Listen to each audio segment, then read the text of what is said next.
प्यारे विद्यार्थियों, मेरे YouTube चैनल पर तुम्हारा स्वागत है।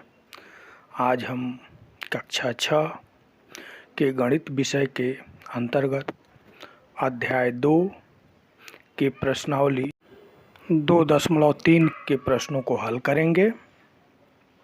प्रश्नों को अच्छी तरह से समझने के लिए वीडियो के अंत तक बने रहें। पाठ्य पुस्तक भी अपने सामने रख लें और सभी प्रश्नों को मिलाते चलें। आइए अब हम प्रश्नों को हल करते हैं। प्रश्नावली 2.3 का पहला प्रश्न है, निम्नलिखित में जोड़ का क्रम विनिमय नियम किसमें है। यानी ये जो 4 प्रश्न दिया हुआ है, इसमें किसी एक में यह नियम लागू होता है। तो पहला देखें, 5 गुणे 8 बराबर 8 गुणे 5। यहाँ गुणा का चिन्ह है, गुणा का क्रम विनिमय नियम लागू होगा। यहाँ भी गुणा है तो गुणा का साहचर्य नियम लागू होगा। यहाँ जोड़ है लेकिन अलग अलग तरीके से है। यहाँ 2 जोड़ 8 प्लस 10 बराबर 2 जोड़ 8 प्लस 10, यानी जोड़ का साहचर्य नियम है। और यहाँ 15 जोड़ 8 बराबर 8 जोड़ 15, यानी यह जोड़ का, यहीं पर जोड़ का क्रम विनिमय नियम लागू हो रहा है। तो इसका पहला का चौथा हो गया। अब दूसरा है, निम्नलिखित के उपयुक्त नियम लिखें। इसमें नियम लिखना है। 8 जोड़ 32 बराबर 32 जोड़ 8। यह हो गया पहला, योग का क्रम विनिमयता नियम। दूसरा है 2 जोड़ 12 कोष्ठ में जोड़ 15 बराबर 2 जोड़ 12 जोड़ 15, 12 और 15 कोष्ठ में। तो यह हो गया योग का सहचारिता नियम। तीसरा है 8 गुणे 5 जोड़ 4 कोष्ठ में, यानी 8 गुणे 5 जोड़ 8 गुणे 4। तो यहाँ है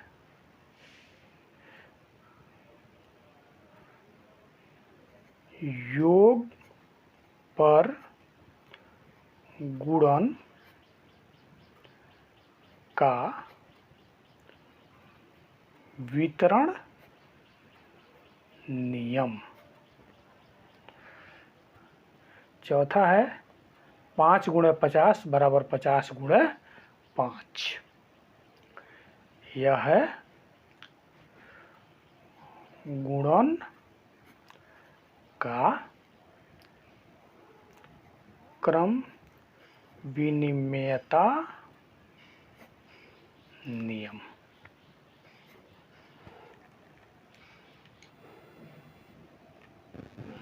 तीसरा है, निम्नलिखित में से किसमें शून्य निरूपित नहीं होगा। तो पहला है 1 जोड़ 0। 1 में शून्य जोड़ेंगे तो वह 1 ही होगा। 0 में 0 से, यानी 0 में 0 से गुणा करेंगे तो 0 हो जाएगा। 0 में 2 से भाग देंगे तो अभी 0 होगा, क्योंकि हम जानते हैं कि 0 में किसी भी संख्या से भाग देने पर वह 0 हो जाता है। और चौथा है 10 माइनस 10 बटा 2, यानी 10 में से 10 घटाएंगे तो 0 हो जाएगा, और नीचे यानी 0 बटा 2 हो जाएगा, यानी यह भी 0 ही होगा। और यहाँ कह रहा है कि 0 निरूपित नहीं होगा, यानी इसका पहला प्रश्न है। ये आंसर हो गया। चौथा है, यदि 2 पूर्ण संख्याओं का गुणनफल 0 है तो क्या हम कह सकते हैं कि इनमें से एक या दोनों ही 0 होने चाहिए। उदाहरण देकर अपना उत्तर की पुष्टि कीजिए। चौथा का आंसर होगा हाँ, क्योंकि यदि गुणनफल का एक अंक शून्य होगा तो परिणामी गुणनफल भी शून्य होगा।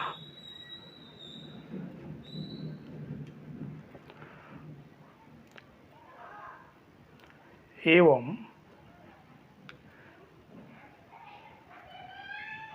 यदि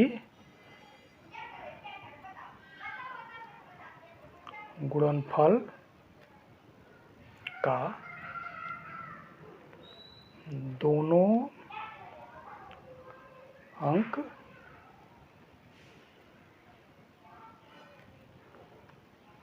शून्य होगा तो भी परिणामी गुणनफल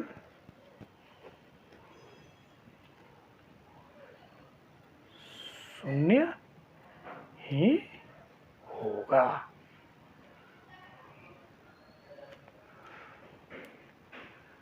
जैसे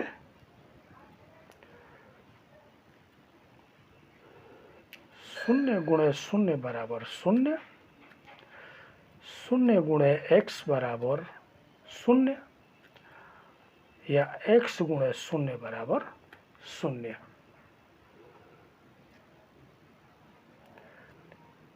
जहाँ x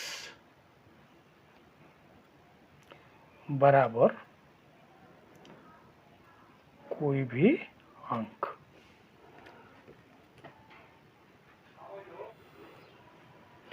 अब पांचवा है, यदि दो पूर्ण संख्याओं का गुणनफल 1 है तो क्या हम कह सकते हैं कि इनमें से एक या दोनों ही 1 के बराबर होने चाहिए? उदाहरण देकर के अपने उत्तर की पुष्टि कीजिए। यदि दो पूर्ण संख्याओं का गुणनफल 1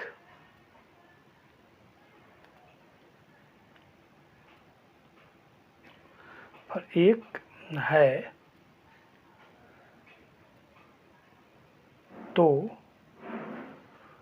दोनों ही संख्या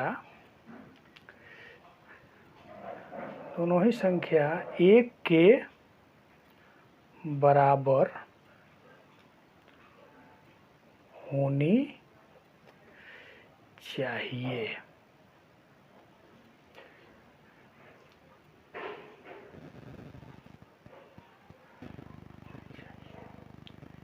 क्योंकि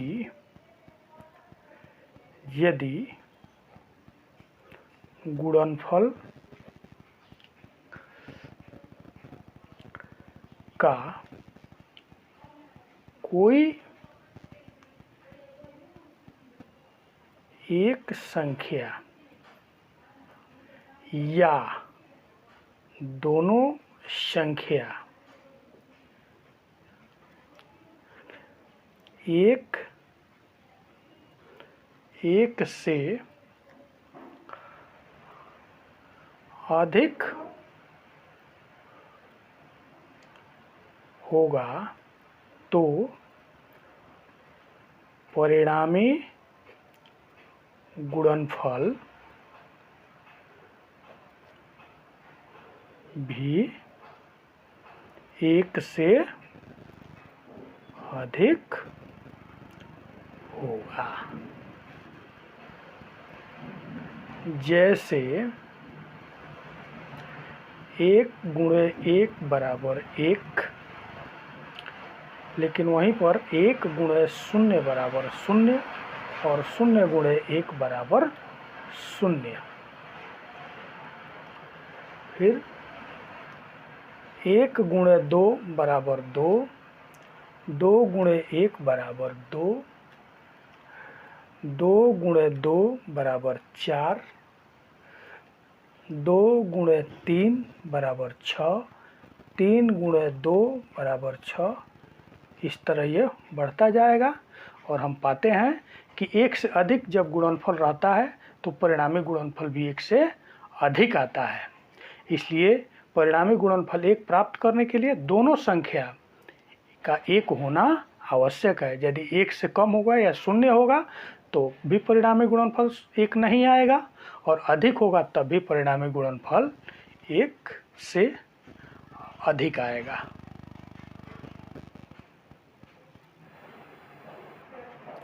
छठवां है वितरण विधि से ज्ञात कीजिए, यानी इसका जो गुणनफल है वह वितरण विधि से ज्ञात करना है।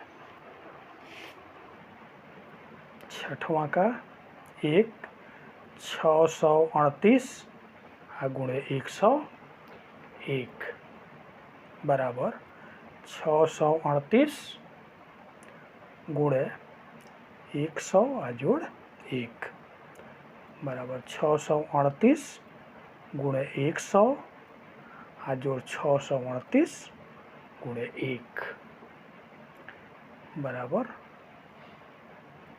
डबल 0 जोड़ 638, एक बार गुणा किए बराबर 6443। यही हो गया आंसर। दूसरा है 4375 गुणे 1001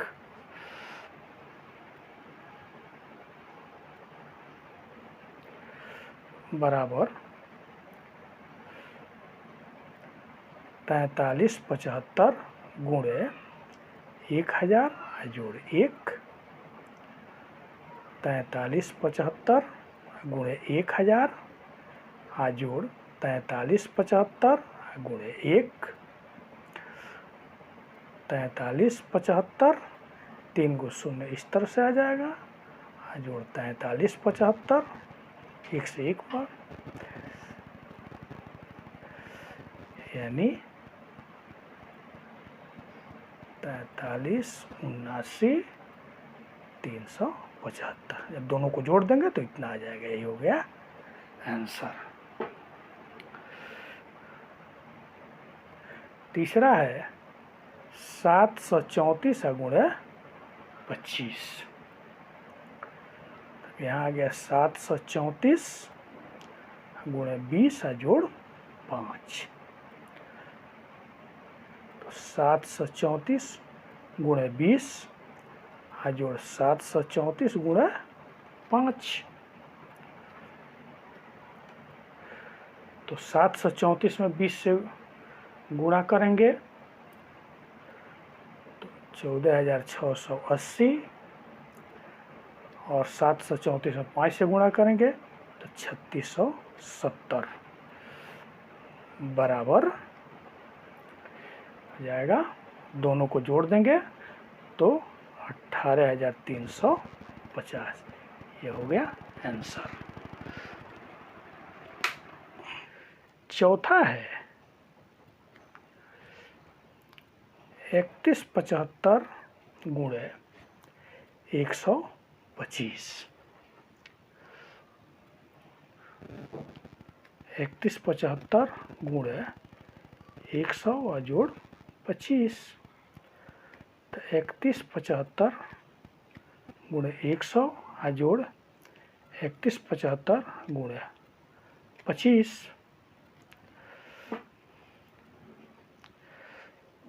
तो 3175 100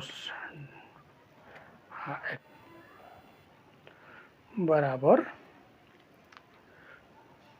दोनों को जोड़ देंगे तो हो जाएगा 39, 68, 75। यही हो गया आंसर। अब पांचवा है 608 गुणे 35। तो यहाँ हो गया 608 गुणे 30 जोड़ 5, यानी 608 गुणे 30 जोड़ 608 गुणे 5। तो 608 में 30 से गुणा करेंगे तो 8 त्रिका 24 और 3 8 24 और 3 6 18, ये हो गया।